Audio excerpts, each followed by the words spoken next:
Hello students, देखिए हम आज अपने इकोनॉमिक बॉटनी में जो पेय पदार्थ बताए गए हैं उनके बारे में देखेंगे।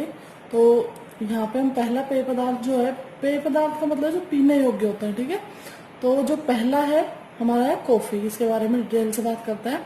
वानस्पतिक नाम होगा इसका कॉफिया अरेबिका, इम्पोर्टेंट है, ठीक है, ध्यान रखना है। कुल इसका होगा रूबिएसी कुल, और देसी नाम कॉफी, सब जानते हैं। उत्पत्ति और वितरण की अगर हम बात करें तो इसका जो मूल स्थान माना गया है जहां से इसकी उत्पत्ति हुई है वो है पश्चिम एबिसीनिया, ठीक है। पश्चिम एबिसीनिया में जो इसका एक जिला है कोफा, ठीक है। कोफा नाम की जगह पे ये पहली बार देखा गया था, या फिर इसकी उत्पत्ति मानी जाती है। इसी का नाम, इसीलिए इसका नाम क्या रख दिया गया है, कॉफी, ठीक है। अब देखिए क्या है, इथोपिया में सबसे पहले भेड़ों पर इसके उत्तेजक प्रभाव को देखकर वहां के निवासियों ने कॉफी के फलों को मादक पदार्थ के रूप में प्रयोग करना शुरू किया। वहां पे क्या हुआ कि भाई भेड़ जो है उन्होंने इसके जो फल खा लिए, तो उन फलों के अंदर बीज होते, जिसके कारण क्या हुआ, उनमें क्या उत्तेजक प्रभाव देखने को मिला, ठीक है। तो पता चला कि इसमें कुछ ना कुछ ऐसा उत्तेजक पदार्थ पाया जा रहा है, ठीक है। फिर वहां पे क्या किया, वहां के लोगों ने इसे मादक पदार्थ के रूप में खाना शुरू कर दिया। इसके बाद 1573 में यूरोप व 1700 में ब्रिटेन व भारत पहुंचा। वही उसके बाद में 1573 में यूरोप में पहुंचा और लगभग 1700 के आसपास ये ब्रिटेन व भारत में आ गया। भारत में कॉफी का उत्पादन कहाँ करते हैं भाई, कर्नाटक में करते हैं सबसे ज्यादा। इसके अलावा तमिलनाडु, केरल, उड़ीसा, आंध्र प्रदेश राज्यों में भी इसका उत्पादन किया जाता है। वनस्पतिक लक्षणों की अगर हम बात करें तो कॉफी का जो पादप है वो होता है लगभग 5 से 10 मीटर लंबा, ठीक है, ऊंचा। देखिए 5 से 10 मीटर लंबाई काफी होती है, तो हम ऑब्वियसली बात है कि ऊंचा तो है ही। सदाबहार मतलब वर्ष भर लगा रहता है। झाड़ी नुमा होता है भाई, ठीक है। झाड़ी नुमा मतलब ऐसे चौड़ाई में फैला हुआ, और झाड़ी जैसे होती है। स्तंभ ऊर्ध्व, शाखित तथा काष्ठीय होता है। मतलब जो इसका स्तंभ है वो ऊर्ध्व होगा, इरेक्ट होगा। इरेक्ट का मतलब खड़ा हुआ, ठीक है। शाखित मतलब इसमें ब्रांचिंग पाई जाएगी, शाखन पाया जाएगा। काष्ठीय मतलब इसमें क्या होगा, काष्ठ का निर्माण भी होगा। पत्तियां सरल व सम्मुख रूप से व्यवस्थित। जो इसकी पत्तियां हैं वो कैसी होती है, सरल प्रकार की होती है, और सम्मुख रूप से मतलब कि ये कोई मतलब शाखा है तो उसमें सम्मुख, आमने सामने मतलब, ठीक है, रूप से व्यवस्थित होती है। पत्तियां चमकीली होती हैं। पुष्प सफेद, खुशबूदार, ताराकार, कलर में सफेद होंगे, खुशबूदार होंगे, ताराकार बताए उनकी शेप, ठीक है। द्विलिंगी सघन पुष्प होता है, ठीक है। द्विलिंगी होता है, नर व मादा जनांग एक ही पुष्प में पाई जाएंगी। आगे देखिए और कैसे मिलेंगे, गुच्छों में पाए जाते हैं, ठीक है।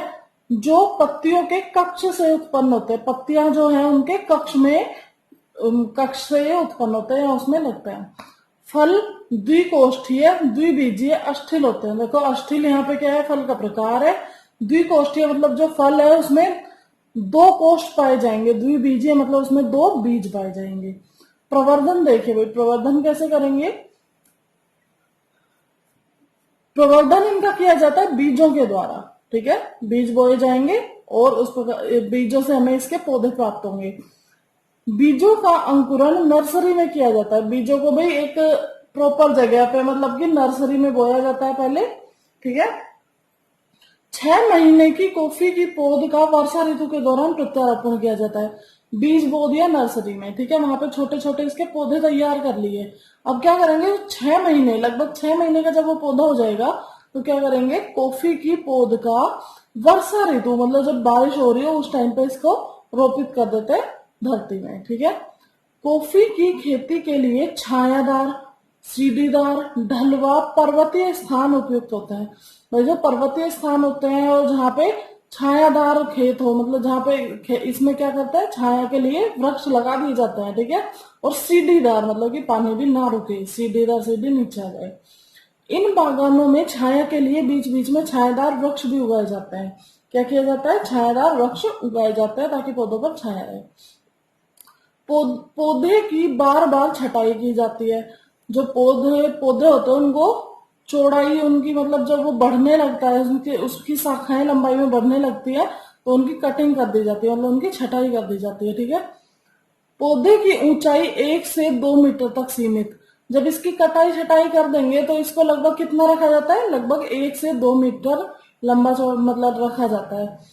3 से 4 वर्ष के पौधे में अप्रैल में फल आने प्रारंभ होते हैं।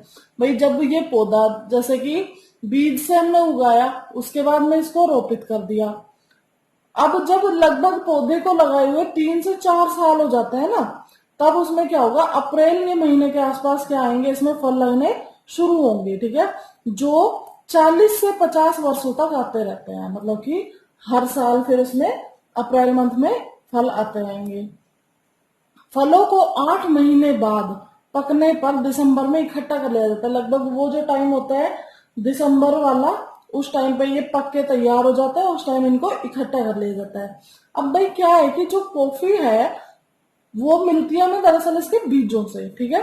तो हमें मिले हैं इसके फल, तो हमें क्या करना पड़ेगा, इसकी प्रोसेसिंग करनी पड़ेगी, कॉफी की प्रोसेसिंग करनी पड़ेगी। तो हम देखते हैं कॉफी की प्रोसेसिंग कैसे करते हैं। कॉफी की प्रोसेसिंग, अब जो इसकी प्रोसेसिंग होती है उसकी होती है 2 विधियां, 2 मेथड से इसकी प्रोसेसिंग कर सकते हैं। सबसे पहले शुष्क विधि, मतलब ड्राई मेथड। ड्राई मेथड में क्या करते हैं, कॉफी के फलों को पहले धूप में सुखा लिया जाता है। देखिए नाम या शुष्क, तो सीधी सी बात है सुखाना पड़ेगा। कॉफी के फलों को पहले धूप में सुखा लिया जाता है। सूखने के बाद कूटकर अथवा छिलका अलग करने वाली मशीनों के द्वारा बीजों को फलों से अलग निकाल लिया जाता है। भाई क्या करेंगे, सूखे हुए जो इसके फल होते हैं उसको या तो कूट लेते हैं और छिलका अलग कर देते हैं, या फिर जो छिलका निकालने की जो मशीनें आती हैं, थ्रेसिंग करके इसकी क्या करते हैं, छिलका अलग कर देते हैं। ठीक है।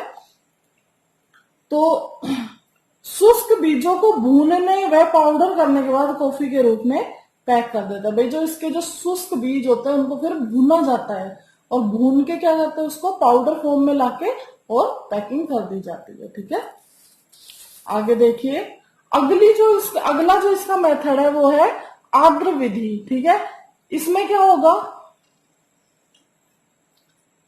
इस विधि में पके हुए फलों को पल्पिंग मशीन में डालकर चलाने से उनका गूदा बीजों से पृथक हो जाता है। भाई कोई फल है उसमें बीज है और गूदा है, तो इसकी जो पल्पिंग मशीन होती है ना, उसमें क्या डाल के और चलाएंगे तो क्या होगा, गूदा, पके हुए फल का गूदा है, इजिली अलग हो जाएगा, तो भाई गूदा अलग हो जाएगा और बीज अलग हो जाएंगे। ठीक है।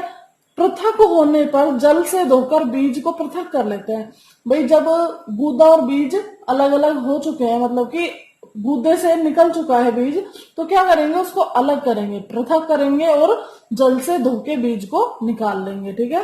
बीजों पर लगी एक पतली झिल्ली नुमा आवरण को हटाने के लिए इसे फल में छोड़ दिया जाता है, फल में नहीं जल में छोड़ दिया जाता है। भाई बीज पे क्या है, एक पतला झिल्ली जैसा आवरण रह जाता है। ठीक है। उसको हटाने के लिए क्या करते हैं, इसको जल में छोड़ देते हैं। आवरण बीजों से अब भाई इसको जल में छोड़ा ना, इससे क्या होगा, जल में छोड़ने से क्या होगा, इसका आवरण अलग हो जाएगा। बीजों को पॉलिश कर दिया जाता है। आवरण को अलग करने के बाद क्या करते हैं, बीजों को पॉलिश कर देते हैं। ठीक है। किण्वन होने से कॉफी के बीजों में एक स्वाद विकसित हो जाता है। ये यहाँ पे भाई जो अलग किया है ना जल में डाल के, ये यहाँ पे किण्वन ही है कि भाई किण्वन से अलग करता है, किण्वन करा के। तो किण्वन जो हमने कराया है, किण्वन से क्या होता है, इसमें एक स्पेसिफिक, मतलब कि एक जो मतलब स्पेशल एक जो स्वाद होता है ना, वो विकसित हो जाता है किण्वन कराने से। इन बीजों को सुखाने के बाद, इन बीजों को सुखा लिया, अब किण्वन कराने के बाद इनको सुखा लिया, सुखाने के बाद भूनकर पाउडर के रूप में पैक कर दिया जाता है। ठीक है। अब देखिए इसके उपयोग, हमें पता है कि नॉर्मली कॉफी को पेय पदार्थ के रूप में यूज करते हैं, बाकी इसके जो उपयोग है वो देखिए। सबसे पहला है पेय पदार्थ के रूप में। भाई इसको चीनी और दूध के साथ मिला के क्या किया जाता है, पेय पदार्थ बनाया जाता है, जो कि काफी मतलब टेस्टी होता है, स्वादिष्ट होता है। चिकोरी अथवा माल्टेड गेहूं के पाउडर के साथ मिलाकर भी पिया जाता है। भाई इनको माल्टेड गेहूं जो होते हैं उसके साथ मिलाकर भी क्या किया जाता है, कॉफी को यूज किया जाता है, पिया जाता है पेय पदार्थ के रूप में। अब ये देखिए कैफे लाइट, कैफेलाइट क्या होता है? कैफेलाइट क्या भाई, कॉफी के जो बीज होते हैं, कॉफी के बीज होते हैं कैफेलाइट, एक उनसे क्या करते हैं, कॉफी के बीज होते हैं उनके ऊपर जो छिलका होता है उससे क्या करते हैं, एक विशेष प्रकार का प्लास्टिक बनाया जाता है, उस प्लास्टिक को ही क्या बोलते हैं? कैफेलाइट। काष्ठ देखिए मतलब लकड़ी, लकड़ी क्या है, इसकी लकड़ियां भाई छड़ी बनाने के, लकड़ी की छड़ी का फ्रेम, हत्थे, बक्से और मतलब ऐसी चीजें बनाने के काम में लिए जाते हैं। औषधीय गुण देखिए इसके, इसका उपयोग डायूरेटिक के रूप में किया जाता है। डायूरेटिक का मतलब है जो यूरिन फॉर्मेशन को बढ़ा देता है, ज्यादा यूरिन फॉर्मेशन करता है, ठीक है। कैफिया टॉक्सिन, कैफिया टॉक्सिन क्या है भाई, जो कॉफी के जो बीज होते हैं उनमें एक टॉक्सिन पाया जाता है, ठीक है, जो कि वाष्पशील होता है। ये कैफिया टॉक्सिन जो है कि कैसा होता है, वाष्पशील होता है। और इसके जो हानिकारक प्रभाव होते हैं ना भाई, बहुत ज्यादा कॉफी यूज करने से भाई ये नुकसान हो गया, वो सब किस कारण होता है? इसी टॉक्सिन के कारण होते हैं। अगली जो पेय पदार्थ देखेंगे हम अगले वीडियो में। Thank you.